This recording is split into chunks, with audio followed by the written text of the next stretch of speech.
যাই হোক আমি রান্না করতেছি, পিস থেকে যে আমার জ্বরে ধরছে, মনে হয় যে কি আর কমু, আর এত কিছু পেয়ে না, জানেন তো কি করতে পারি। আমি সব কিছু বলছি খুইলা, দেখেন আমার টাকা লোক দেখায় আর আমাকে কাজ করতে দিব না। আপনার দেশের বাড়ি কোথায় ছিল? গাজীপুরে। গাজীপুরে।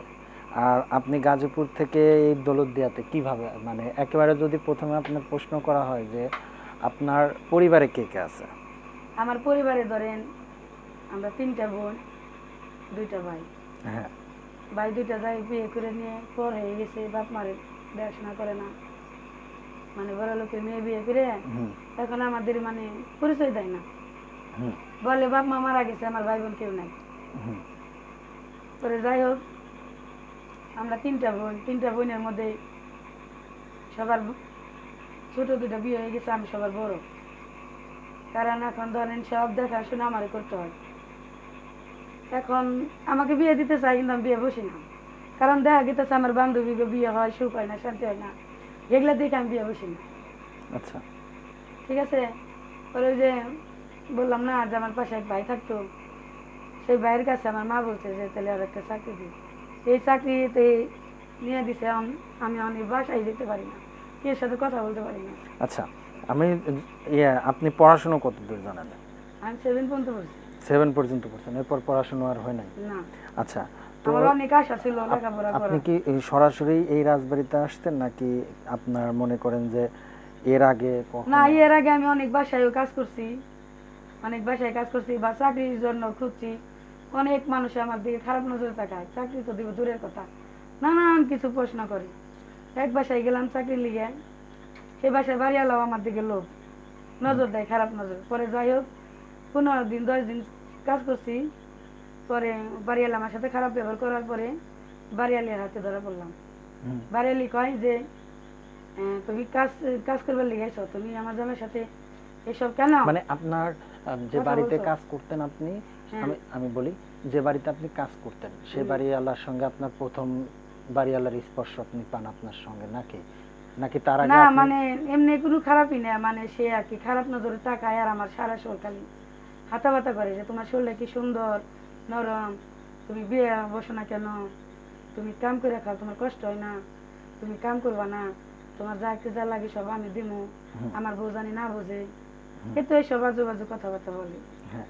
তো আমার কথা আপনাকে আমি যেটা বলতে চাচ্ছি, ফার্স্ট অফ অল, যে আপনার যখন আপনি এই বাড়িতে আসেন, আপনার জীবনে কি এই বাড়িওয়ালার সঙ্গেই প্রথম আপনি এই বাড়িওয়ালার স্পর্শ পান এমনটা? হ্যাঁ, বাড়িওয়ালা ভাইয়া মানে আমার মানে চাকরি নিছে আর কি ওই ভাইয়াদের বাসায়, সেটি আমার খারাপ নজরে তাকাইছে প্রথম, তারপর আমি চাকরিতে আসলাম। ঠিক আপনার কত বছর বয়স তখন? হুম। ঠিক আপনার বয়স তখন কত বছর? মানে মানুষের বাসায় কাজ করছে, যাই হোক বেশি দিন কাজ করে নাই, 2 মাস 2.5 মাস কাজ করছে। 2 মাস। মানে আপনার বয়সটা তখন কি এক্স্যাক্টলি বলতে পারবেন? তখন আমার বয়স ছিল 19-20 আর কি। আচ্ছা, 19-20 বছর। হুম। তো এই যে এই বয়সে, হ্যাঁ, 19 বছর বয়স, তখন তো আপনার একটা বিবাহিত বিয়ের বয়স, তাই না? হুম। তো এই বিয়ের বয়সে আপনি কি কোনো ছেলে পেলে বা আপনার এরকম কোনো বন্ধু বান্ধব দেখে পছন্দ করছে, বিয়ের প্রস্তাব দিয়েছে, এমনটা কখনো হয়েছে? অনেকে মানে যে সময় আমি লেখাপড়া করছি এই সময় আমাকে অনেক ছেলে পছন্দ করছে, ডিস্টার্ব করছে, কারণ আমি ওই সব দান্দায় চলিনি। আমি শুধু লেখাপড়ার দিকে মন দিছি, বাপ মার কেমন সেবা হৃদয় করছি, কিন্তু ওই সব ভালোবাসা প্রেম ভালোবাসা আমার মধ্যে নেই, কখনোই আসেনি? না কখনো আসে। আচ্ছা। আর তারপর আপনি কাজে চলে আসলেন, সংসারে অশান্তি, বাবা মা খরচ চালাইতে পারে না, যার জন্য আপনি একজন মানুষের বাড়ি কাজ নিলেন, এমনটা? হ্যাঁ, কারণ যাই হোক আপনি বললাম না যে 2.5 মাস কাম করছি, তারপরে আমার আব্বাটা ভালো ছিল। আব্বা বলছে মা তোর কষ্ট আমার ভালো লাগে না, কারণ তুই ঠিক মতন ঘুমাস না, খাস না, সকালবেলা ভোর 5টা-6টার সময় তো চলে যাস, আবার 7টা-8টার সময় এসে বরস, আবার এক সময় আসস না, থাকবে মা আমি অনবেসা দিচ্ছি তোর কামে যা লাগবো না। পরে যাই হোক আব্বা 5-6 বছর ভালোই চললো, চলার পরে আব্বা যাই হোক একটা দুর্ঘটনা অ্যাক্সিডেন্ট হইলো, করার পরে এই যেমন আমি চাকরি খুঁজতেছি আর কি, তবু আমি খুঁজি না, ওই যে আমাদের পাশে এক ভাইয়া থাকে আমার মা, ওই ভাইয়ার সাথে কথা বলি। আচ্ছা।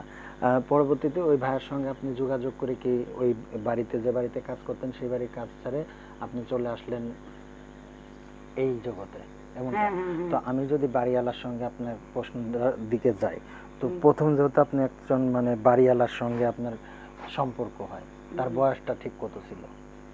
তার বয়সটা মনে হয় যে কি আর কম, মনে হয় যে 30-35 বা 40 এ হয়েছে। 40 বছর। আর আপনার বয়স তখন 20 বছর বা হ্যাঁ, 18 18 বছর এমন। হ্যাঁ। এই বয়সে আপনি এত বড় একজন মানুষের সঙ্গে যে আপনি মিললেন, ঠিক আছে, তার যে শারীরিক ভারসাম্যটা বা আপনার উপর যে ইয়েটা দিছিল, আপনি এই লোডটা কিভাবে নিয়েছিলেন? মানে আপনার তো তখন প্রথম অ্যাটলিস্ট কথা বলা যেত যারা আপনার মাঠে তখন কেউ নাঙল চাষ করি নাই। মানে উনি আমার সাথে খারাপ নজর তাকাইছে, আমারে মানে ওটা ওটা গায়ে ময়ে হাত দিছে, তখন আমি যে কোনো একটা বাহানা দিয়েছি যে ম্যাডাম আসতেছে বা আপনার ছেলে আসতেছে বা মেয়ে আসতেছে বা ম্যাডাম ডাকতেছে, যে কোনোতে এগুলো মানে ছুতাই দিয়ে আর কি এতদিন চলছি। হ্যাঁ, তারপরে তারপরে যাই হোক, যেই দেহে যে কেড়ে ও খালি একটার পর একটা কয়, কিন্তু কেউ তো নাই। পরে একদিনকে যাই হোক আমি রান্না করতেছি, পিছ থেকে যে আমার জ্বরে ধরছে, মানে আমার পিঠ মুড়ে একেবারে মনে হয় যে কি আর কমু, আর এত কিছু কে পাব না, জানেন তো কি করতে পারি। সেটাই আমরা একটু জ্বরে জানতে ধরছে চাই। আমাকে। আপনাকে জড়াই ধরলো? হ্যাঁ জ্বরে ধরছে, কয় তোমার কাজ করতে হইব না, তুমি আমার কাছে আসো। পরে আমি বলছি স্যার এটা কি করতেছেন, স্যারের ম্যাডামে দেখলে কি করবো? কয় না তোমার ম্যাডাম বাসায় নাই, দেখবো না। পরে আমি বলছি না আপনি এইসব কাজ করেন না, তাহলে কিন্তু আমি আপনার বাসায় কাজ করবো না, চলে যাবো। কয় না না তোমার কষ্ট আমার সহ্য হয় না, ভালো লাগে না। আচ্ছা। এগুলো কয়।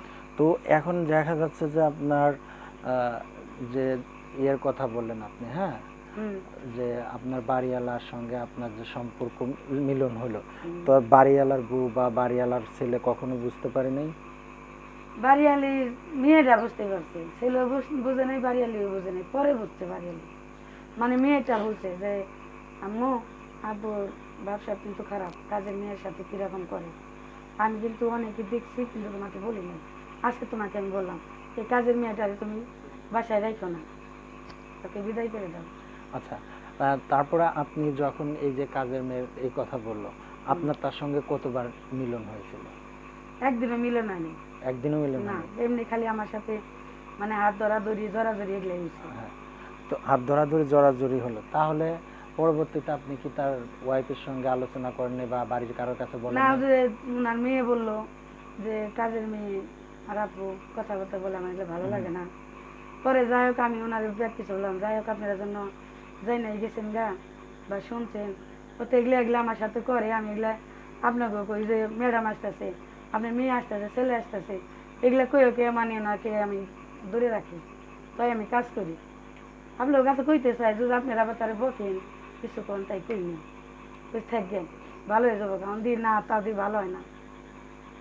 আচ্ছা, তো এখন বিষয়টা হলো যে যদি আপনার এইখান থেকে কাজের বাড়ি থেকে পরে কি বাড়িওয়ালায় আপনাকে তাড়ায় দিছিল, বা বাড়িওয়ালায় এখনো কখনো কি এরকম অফার দিছিল যে তোর টাকা পয়সা বা আমার না, ওয়াইফ? আমি সবকিছু বলছি খুইলা, দেখেন আমার টাকা লোক দেখায়, আর আমাকে কাজ করতে দিব না, আমার যা খরচ সব দিব, সে আমার সাথে উঠা বাসা করতে চায় বা আমাকে অন্যান্য বাসা নিয়ে দিব, বিয়ে করব, আমি এগুলো ব্যাগ কিছু বলছি। তখন আমি কিছু দেন, আপনি একটা মেয়ে আমি একটা মেয়ে, আমি জানি না শুনে কেন আপনি জীবনটা আমি নষ্ট করবো। দেখেন আপনি স্বামী আমার এগুলো এগুলো করে, আপনি ভালো করেন আপনি স্বামীকে, আমি আপনার বাসায় কাজ করব না। পরে কয় ঠিক আছে তুমি বললা আমি শুনলাম, কাজ করবো না, কে কাজ করবো, আমি কিছু না, এই বাসায় আমি কাজ করবো না, প্রয়োজন হলে আমি বিক্রি করে খাবো, তাও ভালো, তবু আপনার এই বাসায় আমি থাকবো না। পরে যাই হোক ওই বাড়িওয়ালার অনেক কিছু বললো, বাড়িওয়ালা কাইসা না করলো, কাই বেদক মেয়ে তুমি বাড়িওয়ালাকে দাও, এই কাজের মেয়ে রেখে লাভ নেই, এই তো পরে আমি চলে এসেছি। আচ্ছা, পরে ওখান থেকে কি আপনি আপনার বাড়িতে চলে গেছিলেন?